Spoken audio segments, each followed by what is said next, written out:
ચાલો વડોદરા પાછલા 40 વર્ષથી 64 જોગની સેવા ટ્રસ્ટ મા દશામાનો મઢ વાઘોડિયા રોડના મનન પાર્ક સોસાયટીમાં મા દશામાનો મઢ આવેલો છે। તેઓ દર વર્ષે મા દશામાનું ભવ્ય આગમન યાત્રા યોજે છે અને 2025માં પણ એવી જ આગમન યાત્રામાં વડોદરા શહેરને ભાવભીનું આમંત્રણ આપી રહ્યા છે। વાલા વડોદરાવાસીઓ, આ રીલ તમારા ગ્રુપમાં શેર કરી મા દશામાના આગમન યાત્રાનું દર્શન કરવા જરૂરથી પધારશો। તારીખ 18 જુલાઈ 2025 સાંજે 6:30 વાગે મનન પાર્ક વાઘોડિયા રોડ પર મા દશામાનો મઢ આવેલો છે। દશામાતાના આગમન રૂટની અગર વાત કરું તો મા દશામાના મઢથી આ આગમન યાત્રા શરૂ થવાની છે। સોમા તળાવ 4 રસ્તા થઈ, ગુરુકુળ 4 રસ્તા અને ડી માર્ટ થઈ અને મા દશામાના મઢ પર પરત આવવાની છે। તો તારીખ 18 જુલાઈ 2025 સાંજે 6:30 વાગે આખા વડોદરા શહેરને ભાવભીનું આમંત્રણ છે। મા દશામાની ભવ્ય આગમન યાત્રામાં આપ સૌ આપના પરિવાર,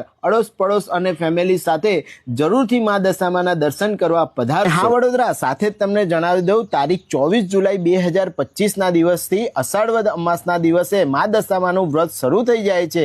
ત્યારથી લઈને 10 દિવસ સુધી મા દશામાની સાંઢણીની ડાબી આંખમાંથી સતત અવિરત ઘી વહે છે, તેના પણ દર્શન કરવા આપ સૌ જરૂરથી પધારશો। રીલ શેર કરી દેજો। ધન્યવાદ।